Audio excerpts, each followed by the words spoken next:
welcome to another episode of Genesis. Today, we'll be embarking on chapters 18 to 19. My name is Jonathan Chan. I'm just so glad that you are staying with us through this long journey on Genesis. But before we begin, let's start off with a video clip. Sit back, relax, take a look at the video clip, and we'll be right back. If you are hungry, go up and look around, Granny. Why do you wait and mope? Well, I've just lost my family. All my friends. Probably forever. How do you know? Well, You are an illustration. Why am I talking to you? Oh, you just lost your family, all your friends. You are lonely. Yeah, well, you're dead. But that is no match for wishful thinking. If you focus on what you've left behind, you will never be able to see what lies ahead. Now go up and look around.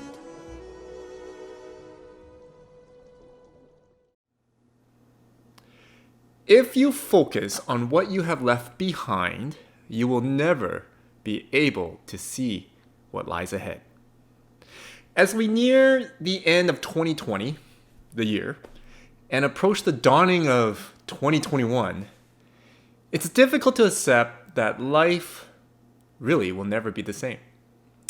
2020 will always be remembered as the year of COVID-19, when normal life was flipped inside out and upside down and frankly, sideways. Plans and dreams were squashed, some of the usual routines died hard, and many of us, including churches, businesses, and ministries, were forced to evolve. And if they didn't, they would die. Now, thankfully, today is December the 4th? News says that a vaccine is coming, or it might have came, as this is a pre-recording, as you know. So it got me thinking in the eve of the vaccine. Sure, here are my thoughts. Sure, COVID-19 rained down chaos on our normal routines. Plans and dreams pretty much went pfft. But it also woke us up, didn't it?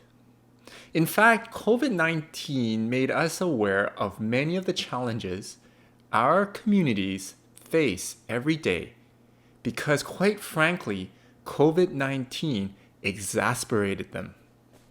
Challenges such as poverty, mental health, food security, public safety, homelessness, domestic violence, and racism, to name a few. It's like COVID-19 was our God-given version of Babel, where it forced us out of our comfort zone to see what's really happening around us. And because of these revelations, we saw God-given opportunities to practically show the life-giving message of the gospel. We meaning the church, our church, Crucible Church. For us as a church, we launched, along with Company of Disciples, the Meals for Kids program. However, with the vaccine in the horizon, I wonder if we would be tempted to go back to our routines, original dreams, original plans, and forget about the opportunities that were all along in front of us, even before COVID-19. That because we were so attached, so invested in our pre-COVID routines, pre-COVID life, pre-COVID plans and dreams, that we would rather invest our time and efforts on retrieving what was left behind than see the God-given opportunities that lie in front of us. COVID-19 forced us to see these opportunities that were always there, right? They were always there even before COVID-19. Would we be tempted to go back to what was left behind, trying to pick up all the pieces? Or would we just forget about what was left behind, move forward and grab hold of the opportunities that are in front of us?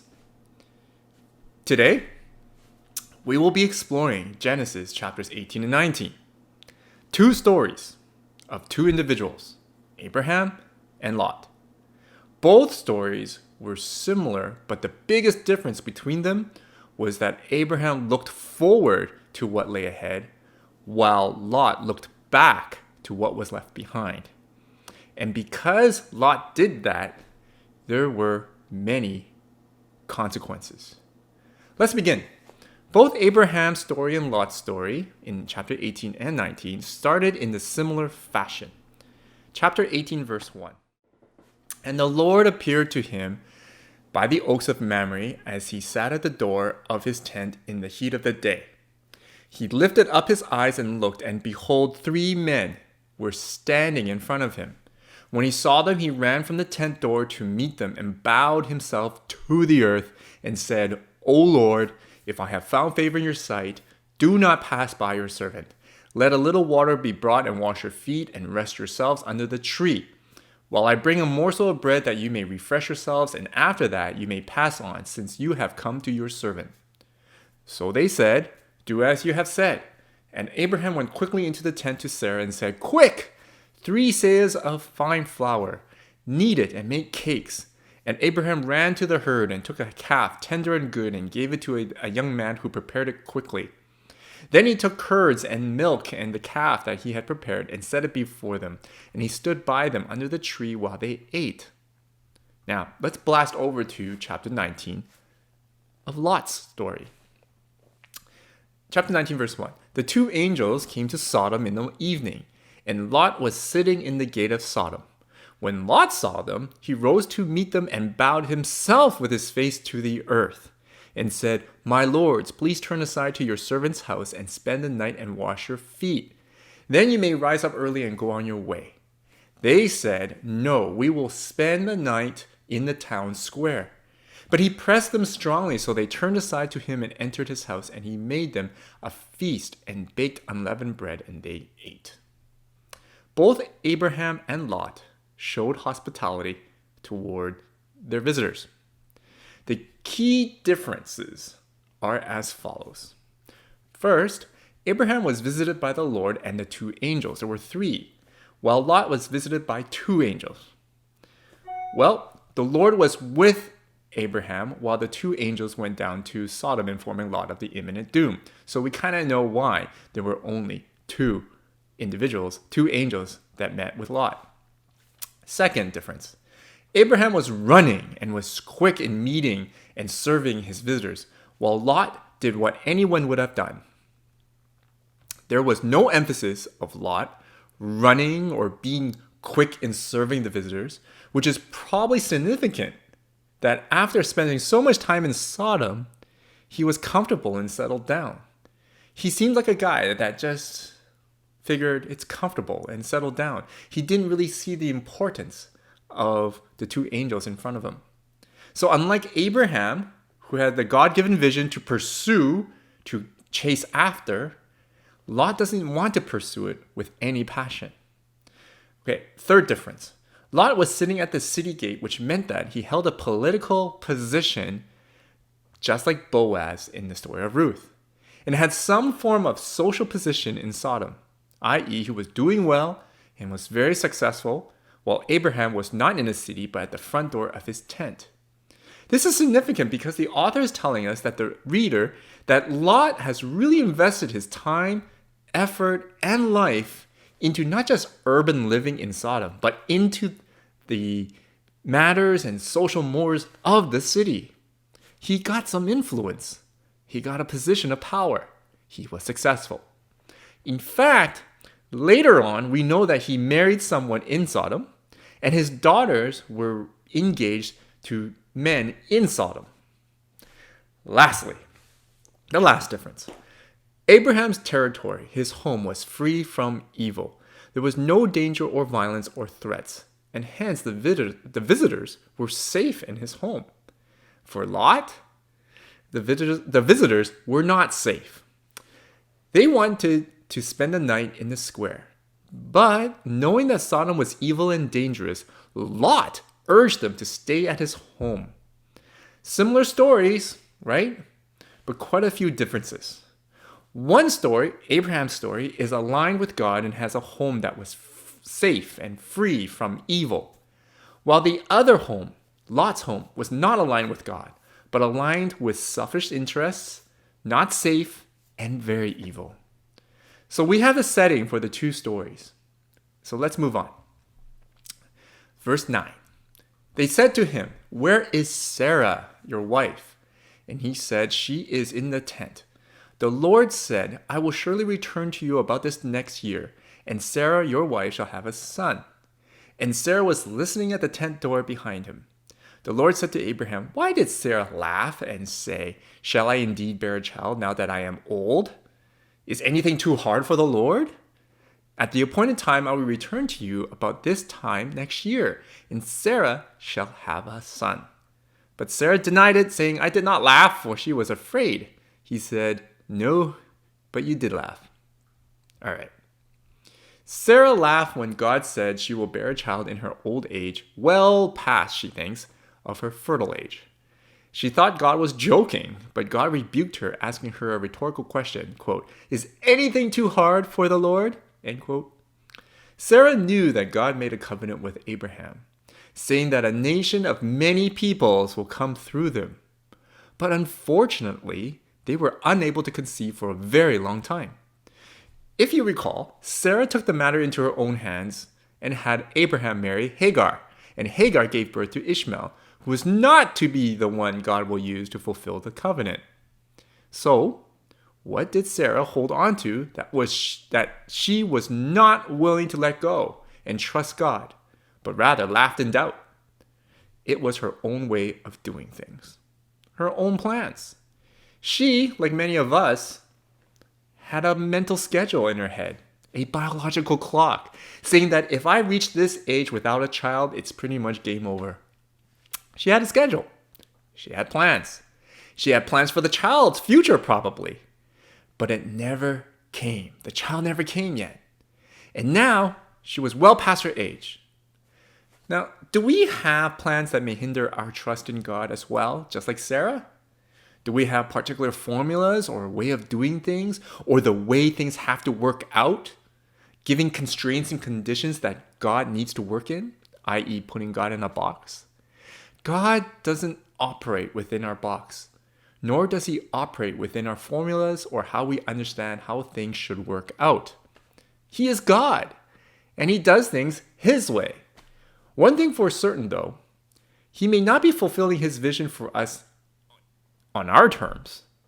He will fulfill his global vision and his vision for us as long as we remain faithful to him. Let's go to the next passage, verse 16. Then the men set out from there, and they looked down towards Sodom, and Abraham went with them to set them on their way. The Lord said, "Shall I hide from Abraham what I am about to do, seeing that Abraham shall surely become a great mighty nation, and all the nations of the earth shall be blessed in him? For I have chosen him that he may command his children and his household after him to keep the way of the Lord by doing righteousness and justice, so that the Lord may bring to Abraham what he has promised him." Then the Lord said, "Because the outcry against Sodom and Gomorrah is great and their sin is grave, I will go down to see whether they have done altogether according to the outcry that has come to me, and if not, I will know." God's justice is for the purpose of removing any barriers and obstacles that prevent his global vision coming to fruition. Notice in the tail end of the passage we just read that Abraham's children and descendants were to keep the way of the Lord by doing righteousness and justice. Then immediately after, he declared judgment on Sodom and Gomorrah. God's reason for his judgment is that Sodom and Gomorrah will compromise Abraham's descendants from keeping the way of the Lord, because Sodom and Gomorrah were deeply and gravely evil. Another reminder to us, right? That God's global vision will come into fruition, and that as long as we remain faithful to him, our God-given vision will come into fruition as well. However, if we see barriers, obstacles, or temptations that keep us from remaining faithful, we have to faithfully pray that God, with his justice, remove them from our lives. Let's move on to verse 23. Then Abraham drew near and said, "Will you indeed sweep away the righteous with the wicked, Suppose there are 50 righteous within the city. Will you then sweep away the place and not spare it for the 50 righteous who are in it? And the Lord said, If I find at Sodom 50 righteous in the city, I will spare the whole place for their sake. Then he said, Oh, let not the Lord be angry, and I will speak again, but this once. Suppose 10 are found there. He answered, For the sake of 10 I will not destroy it. And the Lord went his way, when he had finished speaking to Abraham, and Abraham returned to his place. Question. Let's see what Abraham would do. Will he continue to keep his covenant by blessing humanity through grace and mercy? Or will he give up on Lot because of all that Lot has done in the past, especially how he treated Abraham? That's the question the author wants us to ask ourselves when we read this passage. If you recall, Abraham freed Lot from captivity when Sodom was captured. You would think that Lot would have learned his lesson, right? Be grateful for his uncle's intervention and not go back to Sodom. Nope. Sodom offered things that he desired and again rejected his uncle and be part of his uncle's God-given vision. Instead, he just went back to Sodom. But Abraham, knowing that Lot was still in the city, still held hope that somewhere in Lot's heart there was an inkling of righteousness and faithfulness in God. What Abraham was doing was not about challenging God, but more of imitating what God would have done. Remember the stories of Adam and Eve, Cain and Noah. We learned that God truly desires to have humanity and creation be in his presence. He truly, truly desires to love them and bless them. And like Noah, if he can find just an inkling of faithfulness and righteousness among a heap of crap, that was enough to keep his side of the covenant and not hold any of the sins against them. Abraham did the same. He had hope that Lot still had an inkling of righteousness in his heart, and that hope was enough for Abraham to not hold on to things of the past. That hope that Lot had an inkling of righteousness in his heart was enough for Abraham to not hold on to things of the past. This is a good lesson for all of us at this juncture. How do we lose sight of what God has in store for us? How do we lose sight of not looking ahead but keep focusing on what was left behind? It is when we hold on to grudges, regrets, and anger towards those who wronged us. Let's move on. Verse 5 in chapter 19. Now it's Lot's story. They shouted to Lot, "Where are the men who came to spend the night with you? Bring them out to us so we can have sex with them." Now these are the men, the young and old men of Sodom, who's talking. So Lot stepped outside to talk to them, shutting the door behind him. "Please, my brothers," he begged, "don't do such a wicked thing. Look, I have 2 virgin daughters. Let me bring them out to you, and you can do with them as you wish. But please leave these men alone, for they are my guests and are under my protection." But the 2 angels reached out, pulled Lot into the house, and bolted the door. Then they blinded all the men, young and old, who were at the door of the house, so they gave up trying to get inside. Meanwhile, the angels questioned Lot. "Do you have any other relatives here in the city?" they asked. "Get them out of this place, your sons-in-law, sons, daughters, or anyone else, for we are about to destroy the city completely. The outcry against this place is so great it has reached the Lord, and he has sent us to destroy it." So Lot rushed out to tell his daughters' fiancés, "Quick, get out of the city.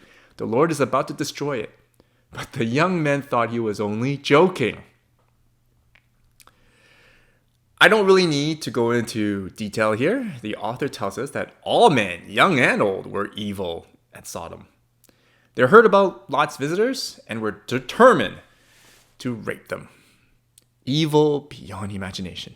Now, Lot was faced with a difficult choice here. He knew that he needed to protect the angels, while at the same time he needed to protect his daughters. And out of desperation, he offered his daughters, who were engaged to the mob. Oh wait, sorry, I said it wrong. He offered his daughters, who were engaged, to the mob. Lot definitely screwed himself over when he abandoned Abraham and God's covenant. What's even more interesting is that because he stayed in Sodom for so long, even his daughter's fiancés didn't respect his God and thought he was joking. It's interesting how much of Lot's faith in God has been so reduced that it's completely unnoticeable among his family. Again, holding on to things we desire and so desperate of not losing them, while losing sight of what we need to focus before us, jeopardizes our God-given vision to be a blessing to those around us. Just look at Lot. The further consequences that Lot experienced, we can also learn from as well. The consequences is that we lose our moral compass and become the people around us as opposed to a light for Jesus. Let's move on to verse 18. And Lot said to them, "Oh no, my lords, behold, your servant has found favor in your sight, and you have shown me great kindness in saving my life. But I cannot escape to the hills, lest the disaster overtake me and I die. Behold, this city is near enough to flee to, and it is a little one. Let me escape there. Is it not a little one? And my life will be saved." He said to him, "Behold, I grant you this favor also, that I will not overthrow the city of which you have spoken. Escape there quickly, for I can do nothing till you arrive there." Therefore, the name of the city was called Zoar. The sun had risen on the earth when Lot came to Zoar. Then the Lord rained on Sodom and Gomorrah sulfur and fire from the Lord out of heaven. And he overthrew those cities, and all the valley and all the inhabitants of the city, and what grew on the ground. But Lot's wife behind him looked back, and she became a pillar of salt. It's interesting that Lot just can't give up what the city offered. When the angels told him to flee to the mountains where Abraham was, where did Lot prefer? To hold on to the things that he desired that only the city offered. Still holding on, adamant of not losing what he desires most that the cities can only offer, and willing to give up on God's covenant in the process. We also know that because he was at Sodom for quite some time, he also had a wife who was from Sodom, because she looked back, and by doing so, she turned into a pillar of salt.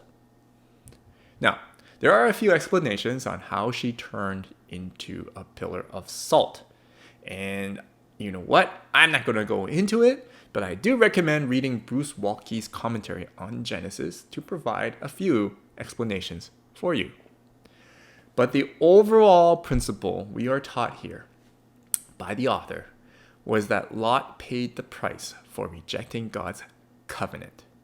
Here in this whole entire chapter, he looked like a complete, utter failure. Instead, he went on his way and tried to keep what he wanted rather than obeying God. And that's how he ended up. A complete, utter failure. Let's move on to verse 30. Afterward, Lot left Zoar because he was afraid of the people there. What? You just said that you wanted to go to Zoar, not the mountains, rejecting God's covenant, and now you escape from Zoar because you made a boo-boo. And he went to live in a cave in the mountains with his 2 daughters. Abraham was nowhere to be seen then. One day, the older daughter said to her sister, "There are no men left anywhere in this entire area, so we can't get married. Now, here's the key. Like everyone else. And our father will soon be too old to have children. Come, let's get him drunk with wine, and then we will have sex with him. That way, we will preserve our family line through our father." Like everyone else. Okay, why do we hold on to things? Why do we focus our attention on what was left behind? Why do Christians justify their moral compromises just to keep living the way they do and keep the stuff they have? Why do we not want to look ahead and pursue our God-given vision and take advantage of the opportunities that God has laid before us, but would rather settle and just try to pick up the pieces that was left behind? It's because we want to be like everyone else. Plain and simple. We compare ourselves with others and try to keep up with the Joneses. We allow everyone else to dictate what normal life should be, and then we become so convicted to the point of being a little bit culty to ensure that our normal life stays intact, without realizing that by doing so, we lose sight of our God-given vision. And worse, like Lot, we lose our moral compass we lose our faith in God, and we lose our role as a blessing to our communities. Lot's choices of rejecting God's covenant permeated throughout his entire family. His daughters, his wife, then to a point where his daughters found no issue with having sex with their father because, like their father, they wanted to be like everyone else. See, folks, let's keep our eyes forward. Yes, there is a vaccine coming soon. However, it is very tempting to lose sight of what God has already shown us through this year. He's shown us many opportunities, well, first of all, challenges that existed in our communities, but many opportunities to address these challenges and be a blessing to our communities. Let us not forget and neglect those opportunities. When the vaccine comes, praise God. We can meet together again. We can see each other again. We can kind of get back to some regular routine. However, it is very tempting to lose sight of our God-given vision of all the things that He has already shown us during COVID. And so, let us remind ourselves that ultimately, God is our reward, not the things that everyone else has. Let me close with a verse in Philippians. And this is Paul telling us, reminding us to do the same.